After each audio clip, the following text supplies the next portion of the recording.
ನಮಸ್ತೆ ಫ್ರೆಂಡ್ಸ್, ಸ್ಪರ್ಧಾ ಕ್ರಾಂತಿ ಯೂಟ್ಯೂಬ್ ಚಾನಲ್ಗೆ ಸ್ವಾಗತ. ಈ ವಿಡಿಯೋದಲ್ಲಿ ನಾವು 2/8/2026ರಂದು ನಡೆದಂತಹ civil police constable Hyderabad Karnataka ಅಥವಾ ಕಲ್ಯಾಣ ಕರ್ನಾಟಕ ಪ್ರಶ್ನೆ ಪತ್ರಿಕೆಯ ಉತ್ತರವನ್ನು ನೋಡ್ತಾ ಹೋಗೋಣ ವಿತ್ ಎಕ್ಸ್ಪ್ಲನೇಷನ್ಸ್. ಈ ಪ್ರಶ್ನೆ ಪತ್ರಿಕೆ ಮುಂಬರುವ KSRPPC, DARPC ಹಾಗೂ ವಿಲೇಜ್ ಅಕೌಂಟೆಂಟ್ ಪರೀಕ್ಷೆಗೆ ಅತಿ ಮುಖ್ಯವಾಗಿರ್ತದೆ. ಹಾಗಾಗಿ ವಿವರಣೆ ಸಮೇತ ಈ ಪ್ರಶ್ನೆಗಳನ್ನು ನೋಡ್ತಾ ಹೋಗೋಣ. ಮೊದಲನೇ ಪ್ರಶ್ನೆ, ದ್ವಿಚಕ್ರ ವಾಹನ ಚಲಾಯಿಸುತ್ತಿದ್ದ ಹಿರಿಯ ನಾಗರಿಕರೊಬ್ಬರ ವಾಹನ ಡಿವೈಡರ್ಗೆ ಡಿಕ್ಕಿ ಹೊಡೆದು ಅಪಘಾತಕ್ಕೀಡಾದರು. ಅವರು ಪ್ರಜ್ಞೆ ತಪ್ಪಿ ಬಿದ್ದಿದ್ದಾರೆ. ನೀವು ನಿಮ್ಮಿಂದ ನೇಮಕಗೊಂಡ ಚಾಲಕನೊಂದಿಗೆ ಆ ಸ್ಥಳದ ಮೂಲಕ ನಿಮ್ಮ ಕಾರಿನಲ್ಲಿ ತೆರಳುತ್ತಿದ್ದೀರಿ. ಆಗ ನೀವು ಏನು ಮಾಡುತ್ತೀರಿ? ಇದಕ್ಕೆ ಸರಿಯಾದ ಉತ್ತರ ಆಪ್ಷನ್ 1, ಅವರನ್ನು ತಮ್ಮ ವಾಹನದಲ್ಲಿ ಅಥವಾ ಆ್ಯಂಬುಲೆನ್ಸ್ನಲ್ಲಿ ಆಸ್ಪತ್ರೆಗೆ ಕರೆದೊಯ್ಯುವಿರಿ. ನೋಡಿ, ಭಾಳ ಜನ ಹೆದರ್ತಾರೆ. ಅಪ್ಪ ಆಕ್ಸಿಡೆಂಟ್ ಆಗಿಬಿಟ್ರೆ ಯಾಕೆ ಅವ್ರಿಗೆ ಹೆಲ್ಪ್ ಮಾಡೋದು, ಮತ್ತು ಪೊಲೀಸ್ ಕಂಪ್ಲೇಂಟು, ಪೊಲೀಸ್ ಸ್ಟೇಷನ್ಗೆಲ್ಲ ಅಡ್ಡಾಡಬೇಕಾಗತ್ತೆ, ಯಾಕೆ ಬೇಕು ಅಂತ ಭಾಳ ಜನ ಹೆದರಿ ಅವರಿಗೆ ಹೆಲ್ಪ್ ಮಾಡೋರು ಕೂಡ ಹೆಲ್ಪ್ ಮಾಡಲ್ಲ. ಅದಕ್ಕೋಸ್ಕರನೇ ಒಂದು ಕಾನೂನು ಇದೆ, ಅದು ನಿಮಗೆ ತಿಳಿದಿರಲಿ. ಅಪಘಾತ ಸಂಭವಿಸಿದಾಗ ಪ್ರಾಣ ಉಳಿಸಲು ಗೋಲ್ಡನ್ ಅವರ್ ಅಂದರೆ ಮೊದಲ 1 ಗಂಟೆ ಅತ್ಯಂತ ನಿರ್ಣಾಯಕವಾಗಿರ್ತದೆ.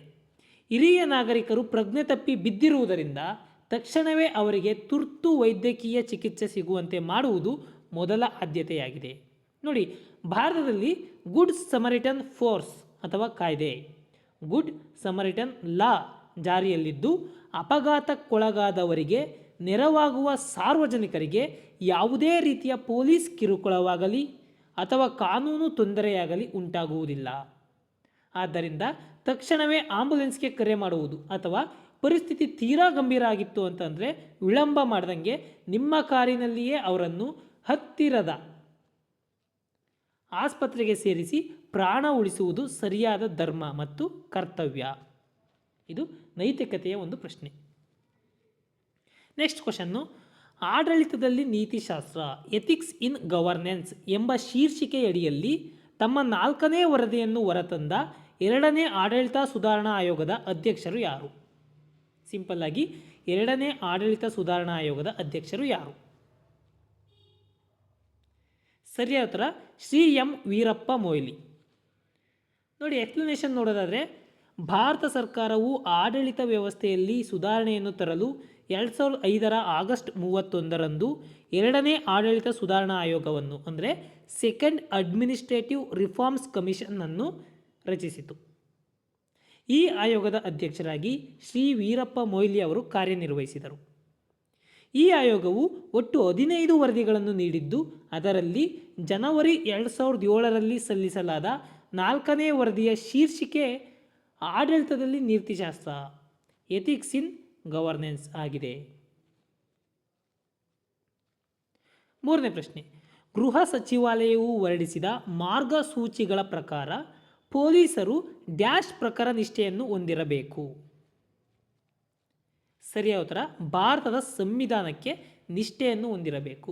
ನೋಡಿ, ಇದನ್ನು ಯಾವುದರಲ್ಲಿ ಕೊಟ್ಟಿದ್ದಾರೆ ಅಂದರೆ ಗೃಹ ಸಚಿವಾಲಯ ಮಿನಿಸ್ಟ್ರಿ ಆಫ್ ಹೋಮ್ ಅಫೇರ್ಸ್ ಹೊರಡಿಸಿದ ಮಾರ್ಗಸೂಚಿಗಳು ಮತ್ತು ಪೊಲೀಸ್ ಸಂಹಿತೆಯ ಪ್ರಕಾರ ಪೊಲೀಸ್ ಪಡೆಯಲ್ಲಿರುವ ಪ್ರತಿಯೊಬ್ಬ ಅಧಿಕಾರಿಯೂ ಕಾನೂನಿನ ಆಡಳಿತವನ್ನು ಎತ್ತಿ ಹಿಡಿಯಲು ಮತ್ತು ಭಾರತದ ಸಂವಿಧಾನಕ್ಕೆ ಸಂಪೂರ್ಣ ನಿಷ್ಠೆಯನ್ನು ಹೊಂದಿರಬೇಕು. ಪೊಲೀಸರು ಯಾವುದೇ ರಾಜಕೀಯ ಒತ್ತಡ, ವೈಯಕ್ತಿಕ ಆಸಕ್ತಿ ಅಥವಾ ಅಕ್ರಮ ಆದೇಶಗಳಿಗೆ ಒಳಗಾಗದೆ ಸಂವಿಧಾನಿಕ ಮೌಲ್ಯಗಳು ಮತ್ತು ಕಾನೂನಿಗೆ ಬದ್ಧವಾಗಿ ಕಾರ್ಯನಿರ್ವಹಿಸುವುದು ಕಡ್ಡಾಯವಾಗಿದೆ. ನೆಕ್ಸ್ಟ್ ಕ್ವಶನ್, ಈ ಕೆಳಗಿನವುಗಳಲ್ಲಿ ಯಾವುದು ಕರ್ನಾಟಕ ರಾಜ್ಯ ಪೊಲೀಸ್ ಪಡೆಯ ನಿಗದಿತ ನಡವಳಿಕೆಯ ನಿಯಮಾವಳಿಯಲ್ಲ? ನೋಡಿ, ಸರಿಯಾದ ಉತ್ತರ ಆಪ್ಷನ್ ಡಿ, ಖಾಸಗಿ ಉಪಕ್ರಮವನ್ನು ಉತ್ತೇಜಿಸುವುದು ಮತ್ತು ಸಂರಕ್ಷಿಸುವುದು. ಇದು ಪೊಲೀಸ್ ಪಡೆಯ ನಿಗದಿತ ನಡವಳಿಕೆಯ ನಿಯಮಾವಳಿಯಲ್ಲ, ಅಂದರೆ ಪೊಲೀಸರ ಕೆಲಸ ಅಲ್ಲ. ಖಾಸಗಿ ಉಪಕ್ರಮವನ್ನು ಉತ್ತೇಜಿಸುವುದು ಮತ್ತು ಸಂರಕ್ಷಿಸುವುದು ಇನ್ನು 3 ಕೂಡ ಪೊಲೀಸರ ಕರ್ತವ್ಯಗಳು. ನೋಡಿ, ವಿತ್ ಎಕ್ಸ್ಪ್ಲನೇಷನ್ ನೋಡೋದಾದರೆ ಇದನ್ನು ಕೂಡ ಕರ್ನಾಟಕ ಪೊಲೀಸ್ ಕಾಯ್ದೆ ಮತ್ತು ಪೊಲೀಸ್ ವರ್ತನಾ ಸಂಹಿತೆ ಅಂದರೆ model code of conduct for police ಇದರ ಪ್ರಕಾರ ಪೊಲೀಸ್ ಪಡೆಯ ಮುಖ್ಯ ಕರ್ತವ್ಯಗಳು ಮತ್ತು ನಿಯಮಾವಳಿಗಳು ಸಾರ್ವಜನಿಕ ಸೇವೆ ಮತ್ತು ಕಾನೂನು ಸುವ್ಯವಸ್ಥೆಗೆ ಸಂಬಂಧಿಸಿವೆ. ಒಂದನೇ ಆಪ್ಷನ್ ಏನು ಕೊಟ್ಟಿದ್ರು, ಜನರು ಮತ್ತು ವಾಹನಗಳ ಕ್ರಮಬದ್ಧ ಚಲನೆಯನ್ನು ಸುಗಮಗೊಳಿಸುವುದು. ನೋಡಿ, ಆಯ್ಕೆ ಒಂದು ಅಂದರೆ ಸಂಚಾರ ನಿಯಂತ್ರಣ, ಟ್ರಾಫಿಕ್ ಕಂಟ್ರೋಲ್ ಮತ್ತು ಸಾರ್ವಜನಿಕ ಸುವ್ಯವಸ್ಥೆಯ ಭಾಗವಾದ ಪೊಲೀಸರ ಮುಖ್ಯ ಕರ್ತವ್ಯವಾಗಿದೆ. ಎರಡನೇ ಆಪ್ಷನ್ ಏನು ಕೊಟ್ಟಿದ್ರು, ಸಲಹೆ ನೀಡುವುದು, ಸಂಘರ್ಷಗಳನ್ನು ಪರಿಹರಿಸುವುದು ಮತ್ತು ಸೌಹಾರ್ದತೆಯನ್ನು ಉತ್ತೇಜಿಸುವುದು ಅಂತ ಕೊಟ್ಟಿದ್ರು. ಅದು ಕೂಡ ಸರಿ. ನೋಡಿ, ಸಮಾಜದಲ್ಲಿ ಶಾಂತಿ ಮತ್ತು ಸೌಹಾರ್ದತೆಯನ್ನು ಕಾಪಾಡುವುದು ಪೊಲೀಸರ ಕರ್ತವ್ಯ. ಮೂರನೇ ಆಪ್ಷನ್ ಏನು ಕೊಟ್ಟಿದ್ರು, ದೈಹಿಕ ಹಾನಿಯ ಅಪಾಯದಲ್ಲಿರುವ ವ್ಯಕ್ತಿಗಳಿಗೆ ನೆರವು ನೀಡುವುದು. ಅಂದರೆ ಆಪತ್ತಿನಲ್ಲಿರುವ, ಅಸಹಾಯಕರಾದ ಮತ್ತು ಅಪಾಯದಲ್ಲಿರುವ ನಾಗರಿಕರನ್ನು ರಕ್ಷಿಸುವುದು ಪೊಲೀಸ್ ಪಡೆಯ ಒಂದು ಕರ್ತವ್ಯ ಆಗಿದೆ. ಆದರೆ ಆಪ್ಷನ್ 4 ಏನು ಕೊಟ್ಟಿದ್ದಾರೆ, ಖಾಸಗಿ ಉಪಕ್ರಮವನ್ನು ಉತ್ತೇಜಿಸುವುದು ಮತ್ತು ಸಂರಕ್ಷಿಸುವುದು ಇದು ಪೊಲೀಸರ ಕರ್ತವ್ಯ ಅಲ್ಲ. ಪೊಲೀಸ್ ಇಲಾಖೆಯ ಅಧಿಕೃತ ನಿಯಮಾವಳಿ ಅಥವಾ ಕರ್ತವ್ಯ ಅಲ್ಲ. ಪೊಲೀಸ್ ಪಡೆ ಕೇವಲ ಸಾರ್ವಜನಿಕ ಹಿತಾಸಕ್ತಿ, ಸಂವಿಧಾನ ಮತ್ತು ಕಾನೂನಿನ ರಕ್ಷಣೆಗೆ ಮಾತ್ರ ಬದ್ಧವಾಗಿರುತ್ತದೆ. ಐದನೇ ಪ್ರಶ್ನೆ, ಈ ಕೆಳಗಿನ ಯಾವ ಸನ್ನಿವೇಶಗಳಲ್ಲಿ ಹಿತಾಸಕ್ತಿಗಳ ಸಂಘರ್ಷ ಉಂಟಾಗುತ್ತದೆ ಎಂಬುದನ್ನು ಗುರುತಿಸಿ. ಆಪ್ಷನ್ ಎ, ಕಂಪನಿಗಳ ನಡುವೆ ಪೈಪೋಟಿ ಇದ್ದಾಗ. ಆಪ್ಷನ್ ಬಿ, ಸಮಿತಿಯ ಅಧ್ಯಕ್ಷರು ಮತ್ತು ಸದಸ್ಯರು ಒಂದು ಸಭೆಯಲ್ಲಿ ಒಂದು ನಿರ್ದಿಷ್ಟ ವಿಷಯದ ಕುರಿತು ವಾದಿಸಿದಾಗ. ಆಪ್ಷನ್ ಸಿ, ನಿಮ್ಮ ವೈಯಕ್ತಿಕ ಹಿತಾಸಕ್ತಿಯು ಅಧಿಕೃತ ಕರ್ತವ್ಯಕ್ಕೆ ಎದುರಾದಾಗ. ಸರಿಯಾದ ಉತ್ತರ ಆಪ್ಷನ್ 2 ಸಿ ಮಾತ್ರ. ನೋಡಿ, ಇದ್ರ ಬಗ್ಗೆ ಎಕ್ಸ್ಪ್ಲನೇಷನ್ ನೋಡೋಣ. ಹಿತಾಸಕ್ತಿಗಳ ಸಂಘರ್ಷ, ಕನ್ಫ್ಲಿಕ್ಟ್ ಆಫ್ ಇಂಟ್ರೆಸ್ಟ್ ಅಂದರೆ ಏನು, ಫಸ್ಟ್ ಅದನ್ನು ತಿಳ್ಕೊಬೇಕು ನಾವು. ಹಾಗಾದಾಗ ಆ 3 ಆಪ್ಷನ್ಗಳು ಕೂಡ ನಮ್ಮ ತಲೆಗೆ ಹೋಗ್ತವೆ. ಹಿತಾಸಕ್ತಿಗಳ ಸಂಘರ್ಷ, ಕನ್ಫ್ಲಿಕ್ಟ್ ಆಫ್ ಇಂಟ್ರೆಸ್ಟ್ ಅಂದರೆ ಒಬ್ಬ ವ್ಯಕ್ತಿಯ ಅಥವಾ ಅಧಿಕಾರಿಯ ವೈಯಕ್ತಿಕ ಹಿತಾಸಕ್ತಿಯು ಅಂದರೆ ಪರ್ಸನಲ್ ಇಂಟ್ರೆಸ್ಟ್ ಅವರ ವೃತ್ತಿಪರ ಅಥವಾ ಅಧಿಕೃತ ಕರ್ತವ್ಯದ ಜೊತೆಗೆ ನೇರವಾಗಿ ಸಂಘರ್ಷಕ್ಕೆ ಬಂದಾಗ ಅಥವಾ ಅಡ್ಡ ಬಂದಾಗ ಉಂಟಾಗುವ ಸನ್ನಿವೇಶ. ಅದರಲ್ಲಿ ಆಪ್ಷನ್ ಎ ಏನು ಕೊಟ್ಟಿದ್ದಾರೆ, ಕಂಪನಿಗಳ ನಡುವೆ ಪೈಪೋಟಿ ಇದ್ದಾಗ ಅಂತ ಕೊಟ್ಟಾರೆ. ನೋಡಿ, ಇದು ಸಾಮಾನ್ಯವಾಗಿ ಮಾರುಕಟ್ಟೆಯಲ್ಲಿ ಸ್ಪರ್ಧೆ ಇರುತ್ತೆ. ಎಲ್ಲ ಮಾರುಕಟ್ಟೆಗಳಲ್ಲಿ ಸಾಮಾನ್ಯವಾಗಿ ಸ್ಪರ್ಧೆ ಇರುತ್ತೆ. ಇದು ಹಿತಾಸಕ್ತಿಯ ಸಂಘರ್ಷವಲ್ಲ, ಅವರಿಗೆ ಒಳಿತು ಮಾಡ್ಕೊಳ್ಳೋಕ್ಕೋಸ್ಕರ ಮಾಡೋದಲ್ಲ. ಮಾರುಕಟ್ಟೆಯಲ್ಲಿ ಸಾಮಾನ್ಯವಾಗಿ ಪೈಪೋಟಿ ಇದ್ದೇ ಇರುತ್ತೆ. ಹಾಗಾಗಿ ಇದು ಹಿತಾಸಕ್ತಿಗಳ ಸಂಘರ್ಷ ಅಲ್ಲ. ಎರಡನೇದು, ಸಮಿತಿಯ ಅಧ್ಯಕ್ಷರು ಮತ್ತು ಸದಸ್ಯರು ಒಂದು ಸಭೆಯಲ್ಲಿ ವಾದಿಸಿದಾಗ. ನೋಡಿ, ಇದು ಕೂಡ ಕೇವಲ ವಿಚಾರಗಳ ಅಥವಾ ಅಭಿಪ್ರಾಯಗಳ ಭಿನ್ನಾಭಿಪ್ರಾಯ ಆಗಿರ್ತದೆ. ಅಧ್ಯಕ್ಷರು ಮತ್ತು ಸಭೆಯ ಸದಸ್ಯರು ವಾದಿಸ್ತಿದ್ದಾರೆ ಅಂದರೆ ಅದು ವಿಚಾರಗಳಿಂದ ಅಥವಾ ಅವರವ್ರ ಅಭಿಪ್ರಾಯಗಳನ್ನು, ಭಿನ್ನಾಭಿಪ್ರಾಯಗಳನ್ನು ಇದು ಶೇರ್ ಮಾಡ್ಕೊಂಡಂಗೆ ಆಗ್ತದೆ ಅಷ್ಟೇ. ಡಿಫ್ರೆನ್ಸ್ ಆಫ್ ಒಪಿನಿಯನ್ ಅಂತ. ಇದು ಕೂಡ ಏನಾಗಲ್ಲ, ಹಿತಾಸಕ್ತಿಗಳ ಸಂಘರ್ಷ ಆಗಲ್ಲ. ಆಪ್ಷನ್ ಸಿ ಏನು ಕೊಟ್ಟಿದೆ, ನಿಮ್ಮ ವೈಯಕ್ತಿಕ ಹಿತಾಸಕ್ತಿಯು ಅಧಿಕೃತ ಕರ್ತವ್ಯಕ್ಕೆ ಎದುರಾದಾಗ. ನೋಡಿ, ಇದುವೇ ಹಿತಾಸಕ್ತಿಗಳ ಸಂಘರ್ಷ.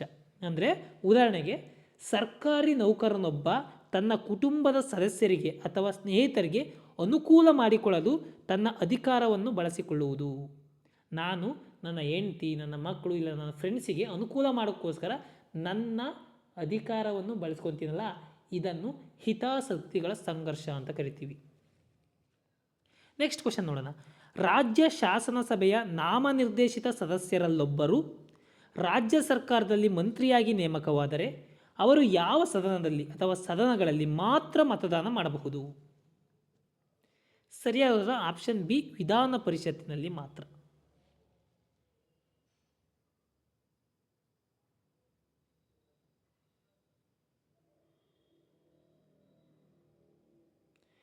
ನೋಡಿ, ಸಂವಿಧಾನದ ವಿಧಿ 177ರ ಪ್ರಕಾರ, 177ನೇ ವಿಧಿಯ ಪ್ರಕಾರ ಒಬ್ಬ ಮಂತ್ರಿಯು ಶಾಸನಸಭೆಯ ಯಾವುದೇ ಸದನದ ಅಂದರೆ ವಿಧಾನಸಭೆ ಅಥವಾ ವಿಧಾನ ಪರಿಷತ್ತು ಯಾವುದೇ ಸದನದ ಪ್ರಕ್ರಿಯೆಗಳಲ್ಲಿ ಭಾಗವಹಿಸಲು ಮತ್ತು ಮಾತನಾಡುವ ಹಕ್ಕನ್ನು ಹೊಂದಿರುತ್ತಾರೆ. ಮಂತ್ರಿ ಆದಂದರೆ ಯಾವುದೇ ಸದನದಲ್ಲಾದರೂ, ವಿಧಾನಸಭೆಯಲ್ಲಾದರೂ ಆಯ್ತು, ವಿಧಾನ ಪರಿಷತ್ತಲ್ಲಾದರೂ ಆಯ್ತು, ಅವನು ಭಾಗವಹಿಸಲು ಮತ್ತು ಮಾತನಾಡಲು ಹಕ್ಕನ್ನು ಹೊಂದಿರ್ತಾನೆ ಒಬ್ಬ ಮಂತ್ರಿ. ಆದರೆ ಅವರು ತಮ್ಮ ಸದಸ್ಯರಾಗಿರುವ ಸದನದಲ್ಲಿ ಮಾತ್ರ ಮತದಾನ ಮಾಡುವ ಹಕ್ಕನ್ನು ಹೊಂದಿರುತ್ತಾರೆ. ಯಾವ ವಿಧಾನ ಪರಿಷತ್ತಿನಲ್ಲಾಗಿದ್ದರೆ ಅವರು ವಿಧಾನಸಭೆಯ ಸದಸ್ಯ ಆಗಿದ್ದರೆ ವಿಧಾನಸಭೆಯಲ್ಲಿ ಮಾತ್ರ ಅವರು ಮತದಾನ ಮಾಡ್ಬೋದು. ವಿಧಾನ ಪರಿಷತ್ತಿನ ಸದಸ್ಯ ಆಗಿದ್ದರೆ ವಿಧಾನ ಪರಿಷತ್ತಿನಲ್ಲಿ ಮಾತ್ರ ಅವರು ಮತದಾನ ಮಾಡ್ಬೋದು. ಎರಡತ್ರನೂ ಮಾಡೋಕ್ಕೆ ಬರಲ್ಲ. ಬಟ್ಟು ಎರಡೂ ಸಭೆಗಳಲ್ಲಿ ಅವರು ಮಾತನಾಡಬಹುದು, ಭಾಗವಹಿಸಬಹುದು. ನೋಡಿ, ನಾಮನಿರ್ದೇಶಿತ ಸದಸ್ಯರ ಸ್ಥಾನಮಾನ ನೋಡೋಣ. ರಾಜ್ಯಪಾಲರಿಂದ ವಿಧಾನ ಪರಿಷತ್ತಿಗೆ ಸದಸ್ಯರನ್ನು ನಾಮನಿರ್ದೇಶನ ಮಾಡಲಾಗುತ್ತದೆ. ಓಕೆನಾ? ಲೆಜಿಸ್ಲೇಟಿವ್ ಕೌನ್ಸಿಲಿಗೆ ರಾಜ್ಯಪಾಲರಿಂದ ಸದಸ್ಯರನ್ನು ನಾಮನಿರ್ದೇಶನ ಮಾಡಲಾಗುತ್ತದೆ. ಆದ್ದರಿಂದ ವಿಧಾನ ಪರಿಷತ್ತಿನ ನಾಮನಿರ್ದೇಶಿತ ಸದಸ್ಯರಲ್ಲೊಬ್ಬರು ಮಂತ್ರಿಯಾದರೆ, ವಿಧಾನ ಪರಿಷತ್ತಿಗೆ ಏನು ಒಬ್ಬರು ನಾಮಿನೇಟ್ ಆಗಿರ್ತಾರೆ ರಾಜ್ಯಪಾಲರಿಂದ, ಅವರು ಮಂತ್ರಿ ಆದರೆ ಅವರು ತಮ್ಮ ಸದನದಲ್ಲಿ ಅಂದರೆ ವಿಧಾನ ಪರಿಷತ್ತಿನಲ್ಲಿ ಮಾತ್ರ ಮತವನ್ನು ಚಲಾಯಿಸಬಹುದು. ಅವರು ವಿಧಾನಸಭೆಯ ಸಭೆ ಮತ್ತು ಚರ್ಚೆಗಳಲ್ಲಿ ಭಾಗವಹಿಸಬಹುದು, ಆದರೆ ವಿಧಾನಸಭೆಯಲ್ಲಿ ಮತ ಹಾಕುವ ಹಕ್ಕನ್ನು ಅವರು ಹೊಂದಿರಲ್ಲ. ಅವರು ವಿಧಾನ ಪರಿಷತ್ತಿನಲ್ಲಿ ಮಾತ್ರ ಮತ ಹಾಕಬಹುದು. Next question. ಹೈಕೋರ್ಟಿನ ನಿವೃತ್ತ ಕಾಯಂ ನ್ಯಾಯಾಧೀಶರಿಗೆ ನಿವೃತ್ತಿ ನಂತರ ಇಲ್ಲಿ ವಕೀಲಿ ವೃತ್ತಿ ಮಾಡಲು ಅನುಮತಿ ಇಲ್ಲ. ಸರಿಯಾದ ಉತ್ತರ ಅಂದರೆ ಅವರು ನಿವೃತ್ತಿ ಹೊಂದಿದ ಹೈಕೋರ್ಟಿನಲ್ಲಿ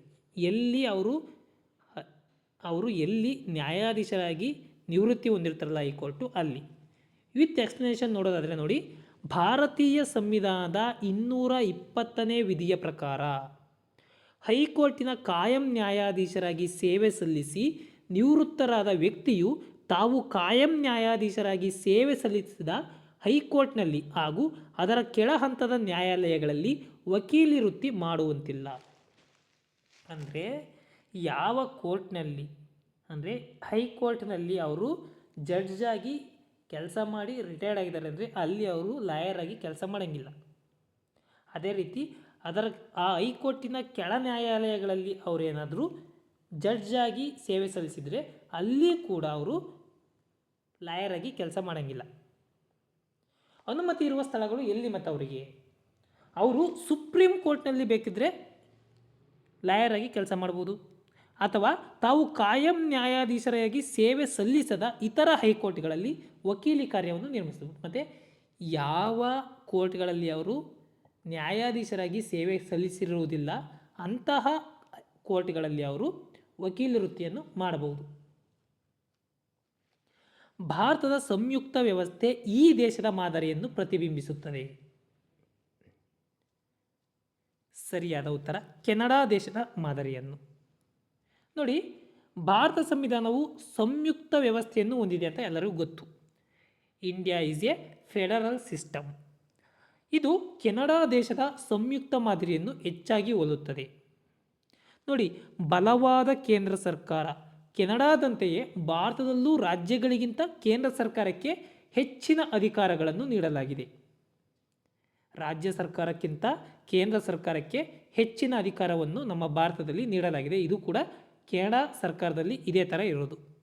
ಅದೇ ರೀತಿ ರೆಸಿಡ್ಯೂರಿ ಪವರ್ ಅಂತ ಕರಿತೀವಿ. ರೆಸಿಡ್ಯೂರಿ ಪವರ್ಸ್ ಅಂತ ಏನು ಕರಿತೀವಿ, ಉಳಿಕೆ ಅಧಿಕಾರಗಳು ಅಂತ ಏನು ಕರಿತೀವಿ. ಕೇಂದ್ರ ಮತ್ತು ರಾಜ್ಯಗಳ ನಡುವಿನ ಅಧಿಕಾರ ಹಂಚಿಕೆಯ ನಂತರ ಉಳಿಯುವ ಅಧಿಕಾರಗಳನ್ನು ಕೆನಡಾದ ಮಾದರಿಯಂತೆಯೇ ಕೇಂದ್ರ ಸರ್ಕಾರಕ್ಕೆ ವಹಿಸಲಾಗಿದೆ. ಈ ರೆಸಿಡ್ಯೂಯಲ್ಸ್ ಪವರ್ಸ್ನ ಕೇಂದ್ರ ಸರ್ಕಾರಕ್ಕೆ ವಹಿಸ್ತೀವಿ ಕೆನಡಾ ಸರ್ಕಾರದ ಮಾದರಿಯಂತೆ. ನೆಕ್ಸ್ಟ್, ಒಕ್ಕೂಟ, ಯೂನಿಯನ್ ಆಫ್ ಸ್ಟೇಟ್ಸ್. ಸಂವಿಧಾನದ 1ನೇ ವಿಧಿಯಲ್ಲಿ ಭಾರತವನ್ನು ರಾಜ್ಯಗಳ ಒಕ್ಕೂಟ, ಯೂನಿಯನ್ ಆಫ್ ಸ್ಟೇಟ್ಸ್ ಎಂದು ಕರೆಯಲಾಗಿದೆ. ಇದು ಕೆನಡಾದ ಫೆಡರೇಷನ್ ಕಲ್ಪನೆಗೆ ಹತ್ತಿರವಾಗಿದೆ. Next question. ಈ ಕಾಯ್ದೆಯ ಅಡಿಯಲ್ಲಿ ಭಾರತದಲ್ಲಿ ಸ್ಪೀಕರ್ ಮತ್ತು ಉಪ ಸ್ಪೀಕರ್ ಹುದ್ದೆಗಳನ್ನು ಸೃಜಿಸಲಾಯಿತು. ಸರಿಯಾದ ಉತ್ತರ 1919ರ ಕಾಯ್ದೆಯ ಅಡಿಯಲ್ಲಿ. ನೋಡಿ, 1919ರ ಭಾರತ ಸರ್ಕಾರ ಕಾಯ್ದೆನ ಏನಂತ ಕರಿತೀವಿ, ಮೊಂಟೆಗೊ ಚೆಲ್ಮ್ಸ್ಫೋರ್ಡ್ ರಿಫಾರ್ಮ್ಸ್ ಅಂತ ಕರಿತೀವಿ. ಈ ಕಾಯ್ದೆಯ ನಿಬಂಧನೆಗಳ ಅಡಿಯಲ್ಲಿ ಭಾರತದಲ್ಲಿ ಪ್ರಥಮ ಬಾರಿಗೆ ಸ್ಪೀಕರ್ ಅಂದರೆ ಪ್ರೆಸಿಡೆಂಟ್ ಮತ್ತು ಉಪ ಸ್ಪೀಕರ್ ಡೆಪ್ಯೂಟಿ ಪ್ರೆಸಿಡೆಂಟ್ ಹುದ್ದೆಗಳನ್ನು ಸೃಜಿಸಲಾಯಿತು. ಈ ಕಾಯ್ದೆಯನ್ವಯ 1921ರಲ್ಲಿ ಕೇಂದ್ರೀಯ ಶಾಸನ ಸಭೆಯಲ್ಲಿ ಸೆಂಟ್ರಲ್ ಲೆಜಿಸ್ಲೇಟಿವ್ ಅಸೆಂಬ್ಲಿಯಲ್ಲಿ ಈ ಹುದ್ದೆಗಳು ಅಸ್ತಿತ್ವಕ್ಕೆ ಬಂದವು. ಮೊದಲು ಅಧ್ಯಕ್ಷರು ಮತ್ತು ಉಪಾಧ್ಯಕ್ಷರು ಅಂತ ಕರಿತಿದ್ರು. ನೋಡ್ರಿ, ಫ್ರೆಡ್ರಿಕ್ ವೈಟ್ 1921ರಲ್ಲಿ ಕೇಂದ್ರೀಯ ಶಾಸನಸಭೆಯ ಮೊದಲ ಅಧ್ಯಕ್ಷರಾಗಿ ಅಂದರೆ ಸ್ಪೀಕರ್ ಆಗಿ ನೇಮಕಗೊಂಡರು. ಸಚ್ಚಿದಾನಂದ ಸಿನ್ಹಾ ಇವರು ಮೊದಲ ಉಪಾಧ್ಯಕ್ಷರಾಗಿ ಡೆಪ್ಯೂಟಿ ಸ್ಪೀಕರ್ ಆಗಿ ಆಯ್ಕೆಯಾದರು. ವಿಠ್ಠಲ್ ಭಾಯ್ ಪಟೇಲ್ ಇವರು 1925ರಲ್ಲಿ ಈ ಹುದ್ದೆಗೆ ಆಯ್ಕೆಯಾದ ಮೊದಲ ಭಾರತೀಯ ಅಧ್ಯಕ್ಷರಾಗಿದ್ದಾರೆ. ಮೊದಲ ಭಾರತೀಯ ಸ್ಪೀಕರ್ ಯಾರು ಅಂದರೆ ವಿಠ್ಠಲ್ ಭಾಯ್ ಪಟೇಲ್. ಹೆಸರು ಬದಲಾವಣೆ ಮಾಡಿದ್ದು ಯಾವಾಗ ನೋಡಿ, 1947ಕ್ಕಿಂತ ಮೊದಲು ಈ ಹುದ್ದೆಗಳನ್ನು ಪ್ರೆಸಿಡೆಂಟ್ ಮತ್ತು ಡೆಪ್ಯೂಟಿ ಪ್ರೆಸಿಡೆಂಟ್ ಅಂತ ಕರಿತಿದ್ವಿ. 1935ರ ಕಾಯ್ದೆಯ ಅಡಿಯಲ್ಲಿ ಇವುಗಳನ್ನು ಸ್ಪೀಕರ್ ಮತ್ತು ಡೆಪ್ಯೂಟಿ ಸ್ಪೀಕರ್ ಎಂದು ಮರುನಾಮಕರಣ ಮಾಡಲಾಯಿತು. ಆದರೆ ಹುದ್ದೆಗಳನ್ನು ಪ್ರಥಮವಾಗಿ ಸೃಷ್ಟಿಸಿದ್ದು 1919ರ ಕಾಯ್ದೆಯಲ್ಲಿ. 10ನೇ ಪ್ರಶ್ನೆ ನೋಡಿ, ರಾಜ್ಯಸಭೆ ಹಾಗೂ ಲೋಕಸಭೆಗಳು ಸಮಾನ ಸ್ಥಾನಮಾನ ಹೊಂದಿರುವುದಕ್ಕೆ ಸಂಬಂಧಿಸಿದಂತೆ ಕೆಳಗಿನ ಯಾವ ಹೇಳಿಕೆಗಳು ಸರಿಯಾಗಿವೆ? ಸಾಮಾನ್ಯ ಮಸೂದೆಗಳ ಮಂಡನೆ ಹಾಗೂ ಅಧಿಕಾರ, ರಾಷ್ಟ್ರಪತಿಯವರ ಚುನಾವಣೆ ಹಾಗೂ ಮಹಾಭಿಯೋಗ ಪ್ರಕ್ರಿಯೆ, ಹಣಕಾಸು ಮಸೂದೆಯನ್ನು ರಾಜ್ಯಸಭೆ ಹಾಗೂ ಲೋಕಸಭೆಗಳೆರಡರಲ್ಲೂ ಮಂಡಿಸಬಹುದು, ಸಂಸತ್ತಿನ ಜಂಟಿ ಅಧಿವೇಶನದ ಅಧ್ಯಕ್ಷತೆಯನ್ನು ಉಪರಾಷ್ಟ್ರಪತಿಯವರು ವಹಿಸುತ್ತಾರೆ ಅಂತ ಕೊಟ್ಟಿದ್ದಾರೆ. ಇಲ್ಲಿ ಎರಡೂ ಸದನಗಳಿಗೆ ಸಮಾನ ಸ್ಥಾನಮಾನ ಕಲ್ಪಿಸಿರೋದಕ್ಕೆ ಯಾವುವು ಅಂತ ಕೇಳಿದ್ದಾರೆ. ನೋಡಿ, ಸರಿಯಾದ ಉತ್ತರ 1 ಮತ್ತು 2 ಮಾತ್ರ ಸರಿಯಾವೆ, 3, 4 ತಪ್ಪು. ವಿತ್ ಎಕ್ಸ್ಪ್ಲನೇಷನ್ ನೋಡೋಣ. 1ನೇದು ಸಾಮಾನ್ಯ ಮಸೂದೆಗಳ ಮಂಡನೆ ಹಾಗೂ ಅಂಗೀಕಾರ ಅಂತ ಕೊಟ್ಟಿದ್ದಾರೆ, ಅದು ಸರಿ. ಯಾಕೆ ಅಂದರೆ ಸಾಮಾನ್ಯ ಮಸೂದೆಗಳನ್ನು, ಆರ್ಡಿನರಿ ಬಿಲ್ಸ್ಗಳನ್ನು ಎರಡೂ ಸದನಗಳಲ್ಲಿ ಅಂದರೆ ಲೋಕಸಭೆ ಅಥವಾ ರಾಜ್ಯಸಭೆಗಳಲ್ಲಿ ಎಲ್ಲಾದರೂ ಕೂಡ ಮಂಡಿಸಬಹುದು ಮತ್ತು ಮಸೂದೆಯನ್ನು ಅಂಗೀಕಾರವಾಗಲು ಎರಡೂ ಸದನಗಳು ಸಮ್ಮತಿ ಕೊಡಲೇಬೇಕು. ಹಾಗಾಗಿ ಸರಿ. 2ನೇ ಆಪ್ಷನ್ ಏನಿದೆ, ರಾಷ್ಟ್ರಪತಿಯವರ ಚುನಾವಣೆ ಹಾಗೂ ಮಹಾಭಿಯೋಗ ಪ್ರಕ್ರಿಯೆ, ಇದು ಕೂಡ ಸರಿ. ಯಾಕೆ? ಭಾರತದ ರಾಷ್ಟ್ರಪತಿಯವರ ಚುನಾವಣೆ ಮತ್ತು ಮಹಾಭಿಯೋಗ ಪ್ರಕ್ರಿಯೆಯಲ್ಲಿ ಲೋಕಸಭೆ ಮತ್ತು ರಾಜ್ಯಸಭೆ ಎರಡೂ ಸಮಾನ ಅಧಿಕಾರ ಮತ್ತು ಸ್ಥಾನಮಾನಗಳು ಹೊಂದಿವೆ. ತಪ್ಪಾದ ಹೇಳಿಕೆಗಳು. 3ನೇದು, ಹಣಕಾಸು ಮಸೂದೆಯನ್ನು ರಾಜ್ಯಸಭೆ ಹಾಗೂ ಲೋಕಸಭೆ ಎರಡರಲ್ಲೂ ಮಂಡಿಸಬಹುದು ಅಂತ ಕೇಳಿದರೆ ಇದು ತಪ್ಪು. ಯಾಕೆ ಅಂದರೆ ಹಣಕಾಸು ಮಸೂದೆ ಅಥವಾ ಧನ ಮಸೂದೆಯನ್ನು ಸಂವಿಧಾನದ 109ನೇ ವಿಧಿಯ ಪ್ರಕಾರ ಲೋಕಸಭೆಯಲ್ಲಿ ಮಾತ್ರ ಮಂಡಿಸಬಹುದು. ಲೋಕಸಭೆಯಲ್ಲಿ ಮಾತ್ರ ಮೊದಲು ಮಂಡಿಸುವ ಅವಕಾಶವಿದೆ. ಹಾಗಾಗಿ ಆಪ್ಷನ್ 3 ತಪ್ಪು. ಆಪ್ಷನ್ 4 ಏನು ಕೊಟ್ಟಿದ್ದಾರೆ, ಸಂಸತ್ತಿನ ಜಂಟಿ ಅಧಿವೇಶನದ ಅಧ್ಯಕ್ಷತೆಯನ್ನು ಉಪರಾಷ್ಟ್ರಪತಿಯವರು ವಹಿಸುತ್ತಾರೆ ಅಂತ ಕೊಟ್ಟಿದ್ದಾರೆ, ಇದು ಕೂಡ ತಪ್ಪು. ಯಾಕೆ ಅಂದರೆ ಸಂವಿಧಾನದ 118 ಕ್ಲಾಸ್ 4 ವಿಧಿಯ ಅಡಿಯಲ್ಲಿ ಜಂಟಿ ಅಧಿವೇಶನದ ಅಧ್ಯಕ್ಷತೆಯನ್ನು ಲೋಕಸಭೆಯ ಸ್ಪೀಕರ್ ವಹಿಸುತ್ತಾರೆ. ಉಪರಾಷ್ಟ್ರಪತಿಯವರು ರಾಜ್ಯಸಭೆಯ ಸಭಾಪತಿ, ಇವರು ಜಂಟಿ ಅಧಿವೇಶನದ ಅಧ್ಯಕ್ಷತೆ ವಹಿಸುವುದಿಲ್ಲ. ಸ್ನೇಹಿತರೆ, ಈ ವಿಡಿಯೋ ಇಷ್ಟ ಆಗಿದ್ದಲ್ಲಿ ಒಂದು ಲೈಕ್ ಕೊಡಿ. ಇದೇ ರೀತಿ ವಿಡಿಯೋ ನಾನು ಕಂಟಿನ್ಯೂ ಮಾಡಬೇಕು ಅಂತ ನಿಮಗೆ ಇಷ್ಟ ಆಗಿದ್ದಲ್ಲಿ ದಯವಿಟ್ಟು ಒಂದು ಕಮೆಂಟ್ ಮಾಡಿ ತಿಳಿಸಿ. ಧನ್ಯವಾದಗಳು. Thank you.